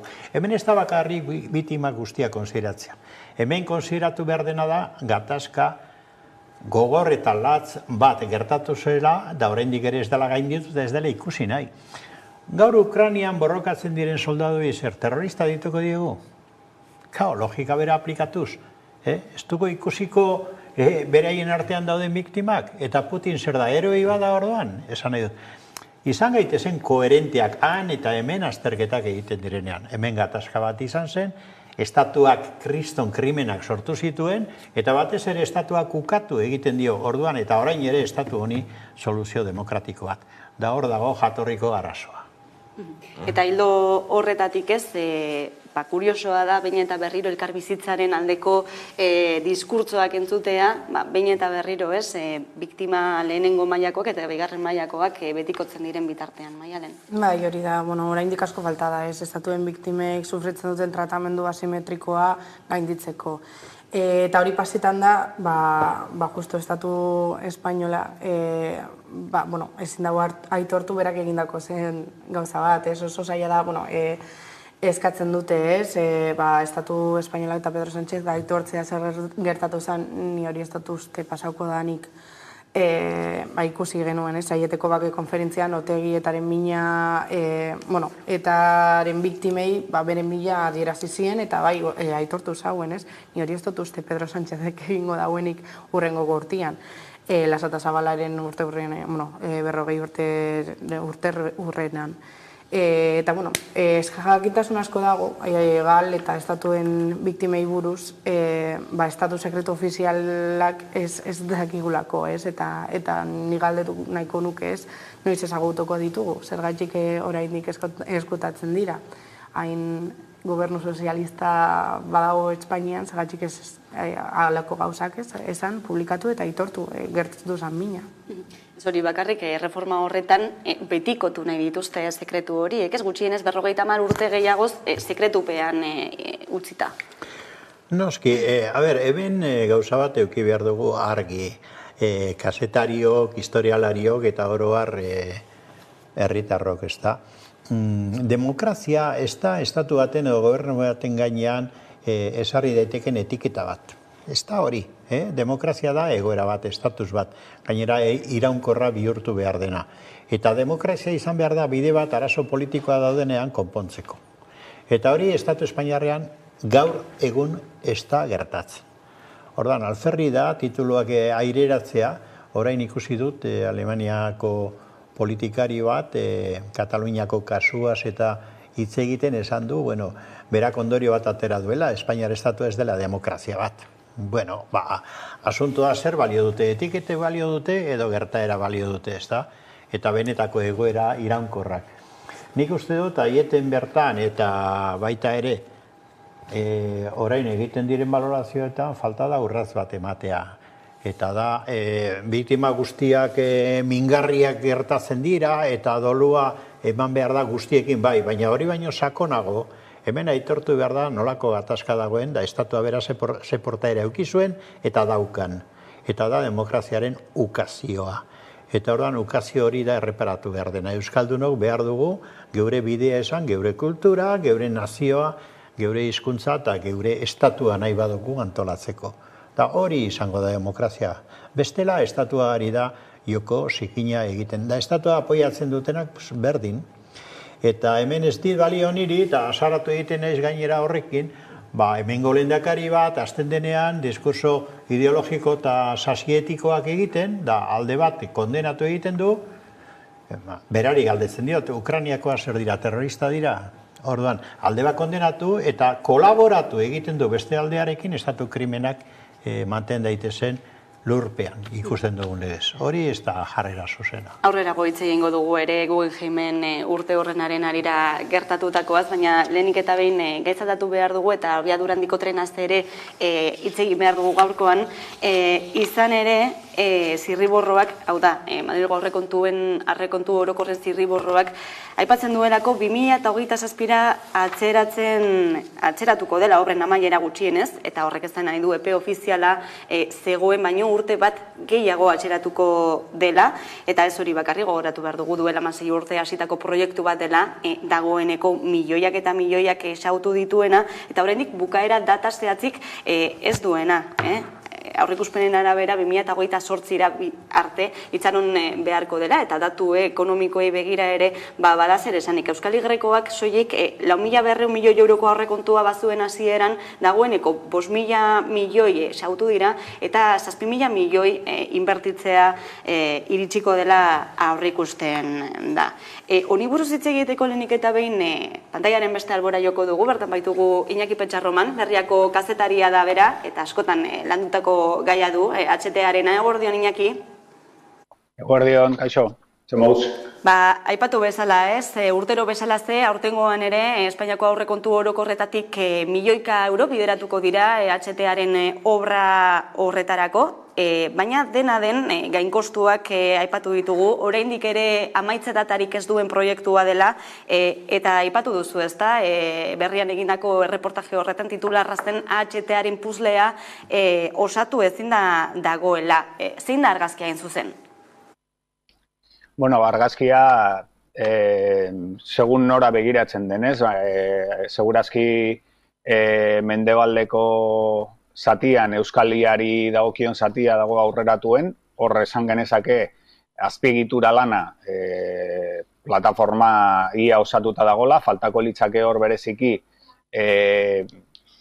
Bergarako lotunea, azken finean obraren ardatza edo erdigunea edo hor kokatzen dute teknikariek, eta gero hor espero daiteke urte batzuk oraindik faltako dela egiteko, ze hor zatirik atzeratuenetan obraren 20%aren bueltan dabiltza, eta hor pentsatu behar dugu tunelak eta lanak luzatuko direla.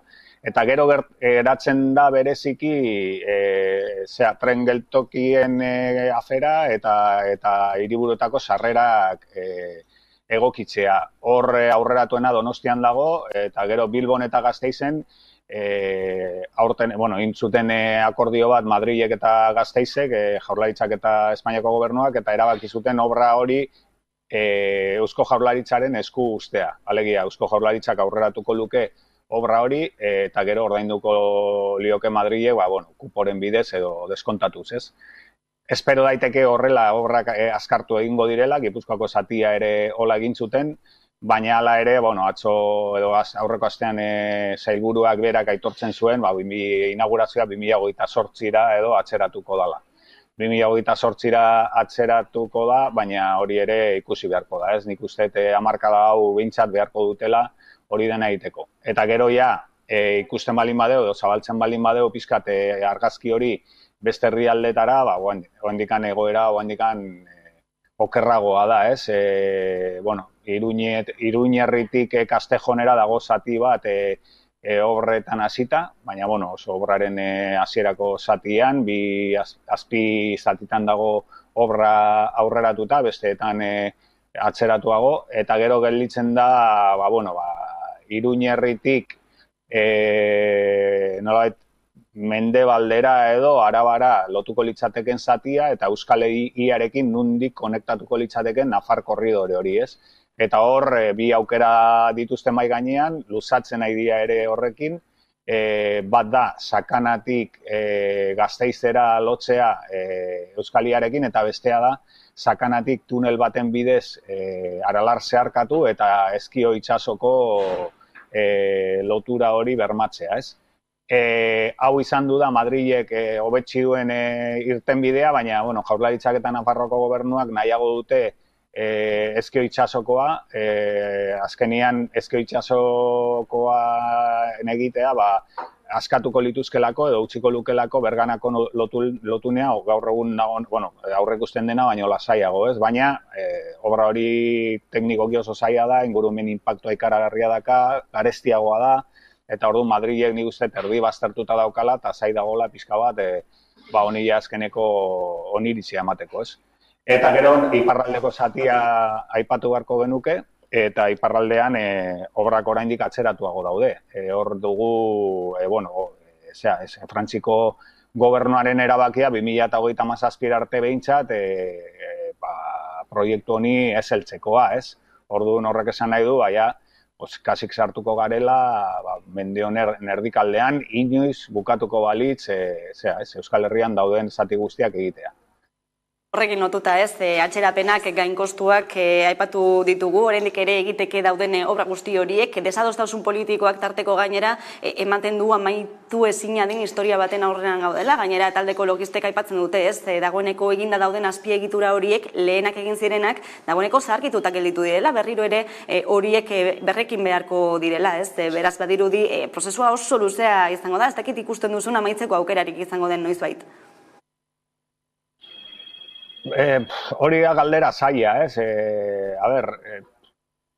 pentsatzen dut Euskaliaren kasuan bai amaituko dutela, obrak oso aurreratuta daude, beste kontu bada ze kostea asumitu beharko den, hemendik amaierara bitartean, pentsa dezakegu egindakoaren inbertsioa, 5.000 milioikoa baldin bada jadanik, gutxienez 7.000, 8.000, 9.000 milioi eurora iritsiko dala bukaeran, elektrifikazio guztia egin behar da, gainegitura guztia kolokatu beharko da, horrek dakarren, gastua handia da, gero trenak martxan jarri behar dira, geltokiak egin behar dira, gainera aukeratzen diren irtenbide guztia beti dia garestienak, tren geltokiak lur azpian egitea ere horrek ere teknikoki zailtzen du eta kostuak garestitzen ditu, Hemen beti jotzen dugu irtenbiderik garestienetara, zaienetara, eta horrek berak atzeratuko du dena, nahi esaten badiate apustu bat egiteko, dudik gabez nitxake hau sartuko, baina bai ikusten dut behar bada Euskalia amaituko dutela. Orain, hasieran proiektatu zen, Europako korridore horren ardatz moduan eta olakorik, ez dut ikusten, gehiago ikusten dut, tren azkar bat, hiriburuen artekoa, eta ez gero lotuko da noski Madrilekin eta Parisekin, baina, ohiko trenbideen bidez, eta, orduan, egindako inbertsio horrek merezizun iritsiko gehan tokira iristeko, nik uste dut ez, baina, hori politikoek erabakitzen dute, eta garbi dago politikoek apustu oso handia egin dutela proiektu hauen alde, eta horrekin gaur egun dagoen inpas hortan mantentzearekin ez direla konformatuko, Bainaki Petxarroman Berriako kazetaria, eskerrik asko gurean izatagatik. Ni esker zuei, hurrengo arte. Galdera nagusienetako bat, AHT-aren inbertsio guzti hau, obra guzti hau, 16 urte dagoeneko, askoz ere gehiago luzatuko dena, norentzat eta zertarako, hori izango ditzateke galderetako, bat, bintzat, ez dakit nola ikusten duzuen, Carmelo zuke barre egiten zenuen, barre egin behar honen aurrean? Bai, barre baino nik uste etzipena eta zerrea pizten duela honek. Aspalditik, ikusi da disparate bat zela jatorritik, eta orain disparate horrek hartu den dimensioa, nik uste Iñaki Petxarroman kazetari bikainak nabarmendu egin duela gainera datu eta referentzia oso zehatzak eman da. Eta oraindik are zehatzagoak ere eman daitezke benetan krisian jarria dago Frantziar estatuan, Parisek ez du atzeratu egiten du, baina gainera zalantza eta interrogazio handiak planteatzen dizkio proiektuari, beraz, aurretik egiten zen fabulazio hura, ezer ezean gelditu da, ez da. Baina hala ere, nola proiektu politiko bat zen eta politiko estrategikoa EAJ eta PSOE-ren aldetik, erre nahi dute enpeinatuz da diru multzo ikaragarria sartuta saku horretan, saku zulatu horretan, nahi dute aurrera egin proiektuarekin. Guztiok ordaintzen dugu, eta guztiok pairatzen ditugu ondorioak. Ez da nik uste dut gainera, horrez gain, zema denpora daraman da, zema diruta bar, hori da kontu bat. Bigarrena da, bizi ditugun garaiotan guztiz, lekuz kanpo eta guztiz kontrakoa da proiektua, guztiz kontrakoa. Azken finean, geldituko da, Euskal Herri barruko kasurik onenean, edo txarrenean. Euskal Herri barruko tokiko tren bat izango da, pentsasazu, eta Euskal Herriak hainbeste behar dituenean bestelako tren sareak, ez da? Gaur egun Bilbotik Iruñera joatea trenez, ezinezkoa da, praktikan, Bilbotik Baionara ez dizut esango, da bitartean, alako proiektu mastodontiko eta ridikulo bat egingo da. Ikusi du gainera, EAJ beraren barruan ere arazoa sortzen ari direla, ze agintari bi ikusi ditut, Aburto Bilboko alkatea eta Unai Rementeria diputaziokoa, interrogante handi batzu planteatzen inkluso Bilbo barruko geltokiaren egiteko proiektuari ere. Eta Aburtok argita garbi izaten du gehiago atzeratzen bada, jentea fedea galduko du. Bueno, fedea galduta daukagu. Eta nik uste ja dimensionatuta nolako desastrea den proiektu hori eta nolako eskandaloa den horrekin jarraitzea. Eta nolako kaltea egiten digun ekonomikoa, soziala, gainera norentza da tren hori, ez da? Eliteentzat berriro ere, kasurik onenean. Bueno, eta eskandalu soziala, ekonomikoa eta ekologikoa. Eta hori da justu behar ez duguna. Bai, ekologiko eta ingurumenean dagoeneko izan duen inpaktuari buruz zuk ere baduzu zer esan, ez da?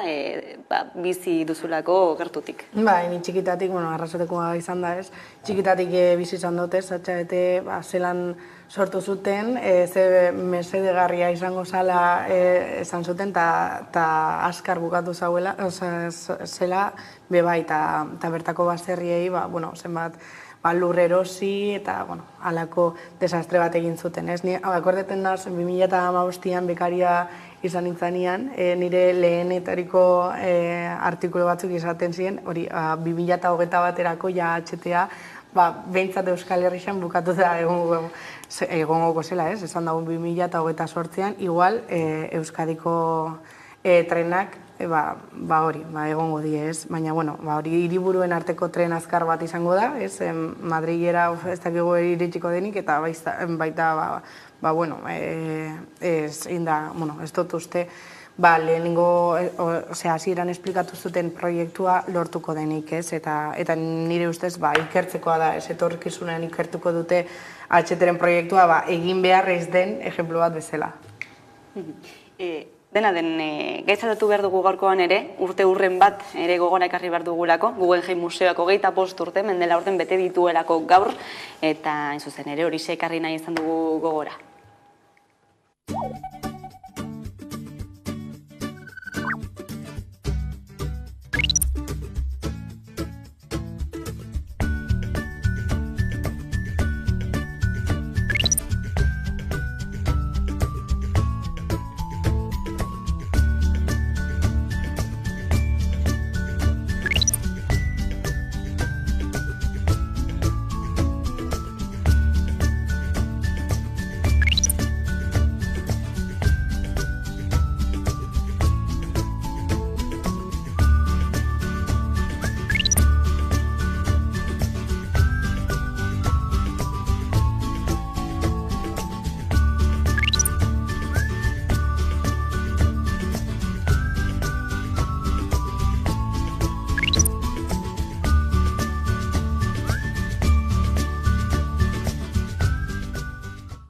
Hogeita 5 urte, mendela orden, gazteenek ez dute Guggenheim bariko Bilbo bat ezagutzen, baina Carmelo, zuke ondo oroituko dituzu, ez? Une horiek zenolako desadostasunak ere izan ziren, garai saiak izan zirelako ekonomikoki eta inbertsio handia jarri zen Guggenheim eratzeko, mobilizazioak ere izan ziren, nola bizi izan zenuen une horiek?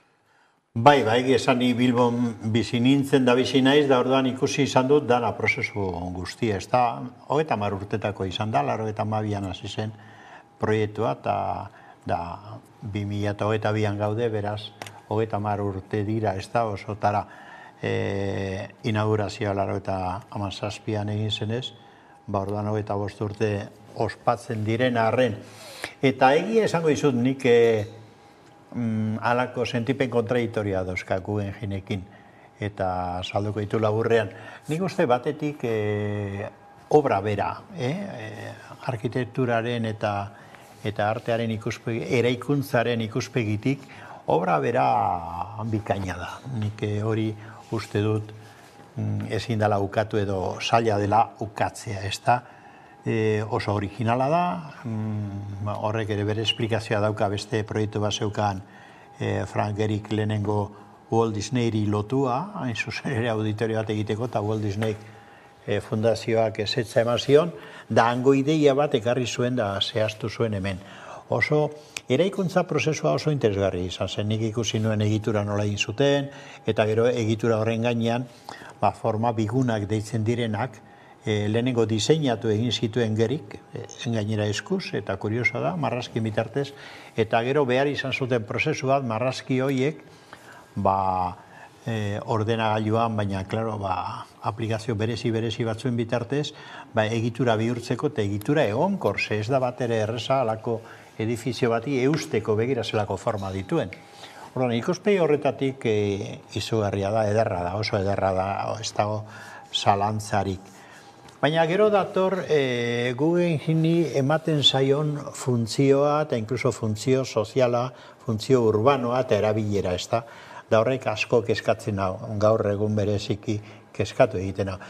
Begira zazu, ni egon naiz, enaute gonbidatu, suposatzen duzuek ere ez. Baina egunotan jarraipen egiten, ez da, albiste egiten, da bar, da nik hurbiletik jarraitu dut hau, gaur bertan ere bai. Eta ondorio batzuk atera ditut, begira, gizarte eredu konkretu bat finkatzeko eta indartzeko erabiltzen den artelana da edifizia bera, ez da, eta barruko edukiak orduan. Ze erabilera egiten da artearena? Gizarte eredu bat oso elitezkoa, lehenengo ikusi, norbaitek broma egiten zuen, ez da, nola agertzen ziren gizonezkoa batez ere, atzako egunean, edo gauan, halako txorimaloak ematen zuten, ez da, beraien traje lujoskoetan, eta halako pajarita beltzoie jarrita, eta bar. Baina ordezkatzen zuten batez ere elite eredu bat. Gero balantzea egiten den, inkluso komunikabide publikotan egiten den balantzea ekonomikoa da.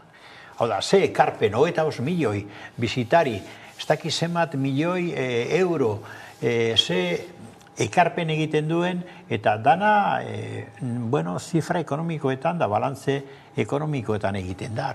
Baina orduan artea zer, ez da? Eta ze funtzio ematen zaio horri, turismoa aipatzen da, turismoa aberastasun bezala, susmoa du turismo mota batzuk pobrezia ere badirela, bestela galdetu Donostiarri. Adibidez, ez da? Ordan, nik uste dut oso keskagarria dela, nola edifizio eder hori eta artea bere edertasunez, erabilia izan daiteken lehenengo gizarte eredu elitista bat, hiperelitista bat egiteko.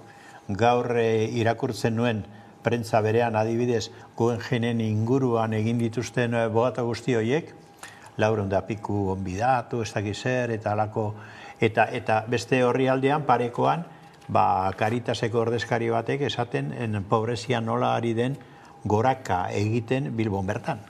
Eta nolako larrialdi egoera dauden ez da, ze gizarte mota, eta Guggenheimek hori finkatzeko balio dezake edo balio behar du, nik oso keska hondiz ikusten dut, ez da, jokabide hori.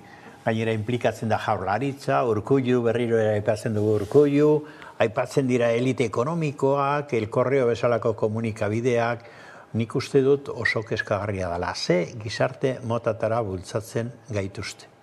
Eta zertarako erabiltzen ari dira, edifizio hain ederra, Guggenheim Bilboko edifizio hori bezalako, eta artea zertarako ari dira erabiltzen. Zer nolako ikurra den, horri helduta ere, aipatu behar da, askok eta askok Bilboren eraldaketaren ikur gisa ere hartzen dutela Guggenheim museoa, lekuko izan delako hortxe Nerbioi ibaiaren ertzean, desindustrializazioaren garaietatik turismoa, Bilbo ez zain gris baten eraldatze horretan, eta horrekin lotuta ere, Inigo Urkullu lehendakariak esandako hitzak, tolerantziaren ikur gisa ere hartu duelako Guggenheim museoa. Entzungo dugu. Se erige hoy como símbolo de apertura, encuentro y tolerancia, más necesaria que nunca en el mundo que nos está tocando vivir. También nosotros hemos sufrido la intolerancia. Lentxeago aipatzen genuenaren arira, eta suntsitzen zaiatu zen tolerantziaren ikur gisa hitz horiek erabiki ditu Inigo Urkullu lehendakariak, Guggenheimek ez da nahi duena definitzeko, nola ikusten duzu, Maialen? Hori erabiltzea bere, orain hainbeste denbora pasata, ez dakit, estrategia hona izango dan beretzako, ez? Carmelok adierazi dago moduan Guggenheim, niri asko gustetan zaiz batia, baina ulertzen dut elite batzuentzako museo bat dala, ez? Ni gaztuen artean ez dute ikusten jendia esaten ez, goazen Guggenheimera, Guggenheimeko obrak ikustera, ez? El diario.esen Bernardo Atxaga elkarrizketatu dugu eta berak esaten zauen, ez gaztentzako eta ez euskal artisten artean, ez? Badaz batzuk euren esposizioak Guggenheimen aurkezten dituztenak, baina bai artisten artean elite batzuk bakarrik, ez? Eta hori bai aipatzekoa da, ez? Ezin dugu astu ere, orain arte garbitzaileen arteko, Guggenheimen garbitzaileen arteko greba izan dena, ez? Nire ustez, museoak ikusi beharko, eta greba horretan museoak eukik zauen jarrera bere, museoak eukik beharko zauen, egin beharko luke hausnarketa bat, zenolako museoa bihurtu nahi den etorkizunean, ez? Eta bera, ari da, orain dela hilabete batzuk joan nintzen ikusten esposizio berriak, eta ari da, supuestamente, obra sozial batzuk jartzen, badau artista afrikano, lehen aldia izan da, artista afrikano bati obrak erosi nahi izan dituztela, ez? Eta obra horiek, ingurumenari buruz hitz egiten dute eta alakoak, ez? Nire gustako jaten, Guggenheim sozial bat ikustea, baina egia da ekonomia eta turismoari bakarrik begiratzen dute eta horrek elite bat bihurtzea edo eliteentzako museo bat bihurtu du. Carmelo, ados zaude Maialenekin? Zuk ere somatu duzu utzune hori euskal artistei dagokionean eta elitista den museo bat dela esatean? Begira, lehen abiadura handiko trenarekin ipini dugun adibidea balio dezake honetarago ere. Begira, abiadura handiko trena proiektu hipererraldoia, hipergarestia, bere funtzionaltasun erlatiboa eta mugatu izango duena abiatzen baldin bada, ez da. Horrek ze ondori dauka, inguruko tren asko ukatu egiten ditu. Claro, biztan da beti aukera bat egin behar da, autu bat egin behar da, ez da. Guggenheimekin, hor gastatu da, orain diote, ondo gastatu da, ze inbertsio horrek dakart trukean diru pila bat gero bueltan, ez da? Baliteke, baina hori egiteak zer ukatu du, ze bide ukatu du.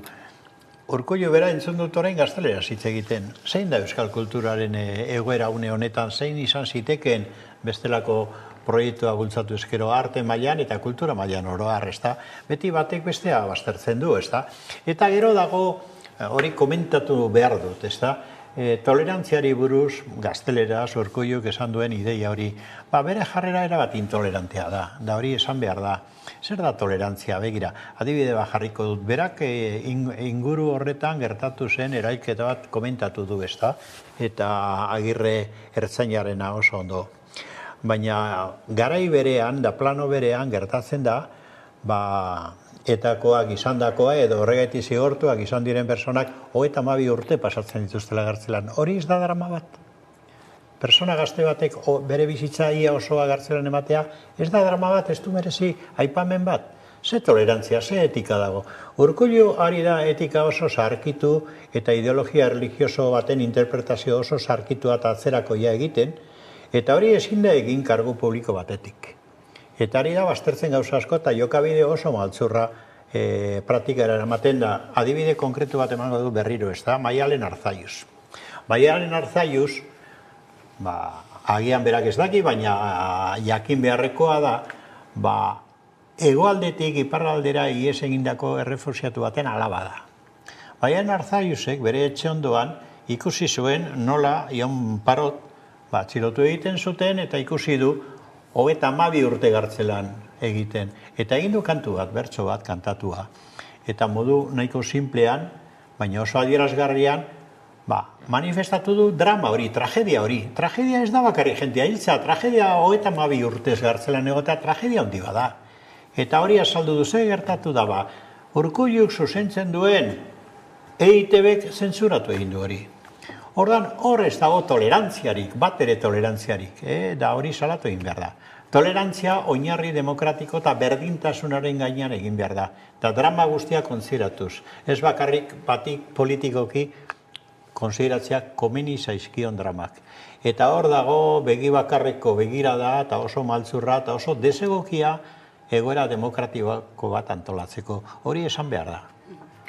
mende urren ez, 25. urte urren hau gogoratzeko dena den Euskal Autonomia Erkidegoko biztanleek doainik joanelko dira hilabeteotan Guggenheim Museora, beraz aukera hor ere badago gazteentzat ere Maialen, ez dakitzuek joateko aukera hori izango duzuen edo...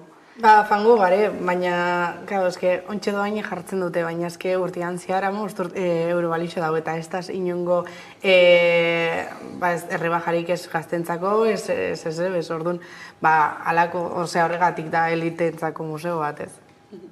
Bai, ni egon naiz askotan, lehen esan dut, jarrera kontradiktoria daukadala museo horren aurrean, ederra da bera eraikuntza eta ederra dira ere egiten diren erakusketa asko, nik nazioarteko erakusketa asko ikusi ditut hor da disfrutatu oso ederrak, ez da, eta euskal artistenak ere bai, bat memoragarria egon zen Oteizarena, benetan memoragarria, antologikoa, eta halako gauzak ikusi izan ditut, ez da, baina, beste guztia, esan dugun beste guztia hor dago. Ezin dira artea eta museoak erabili gizarte eredu elitistak eta baztertzaileak finkatzeko. Hortxe, galditzen da mezu hori ere gaurkoan amaitu behar dugu solasaldia, eskerrik asko Maialen Ferreira eta Carmelo Landa beste gurean izatagatik, eta ardubietatik aurrera egureko albiste nagusia Carolina Suárez lankidaren eskutik ondo izan.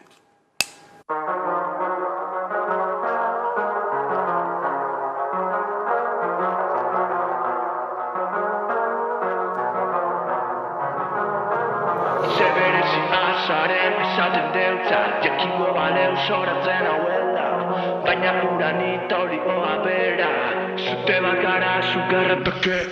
Zeberezi azaren esaten deutzat, jakingo baleu soratzen hauela, baina uranita hori oa bera, zute bakara zugarratake. Une aurrean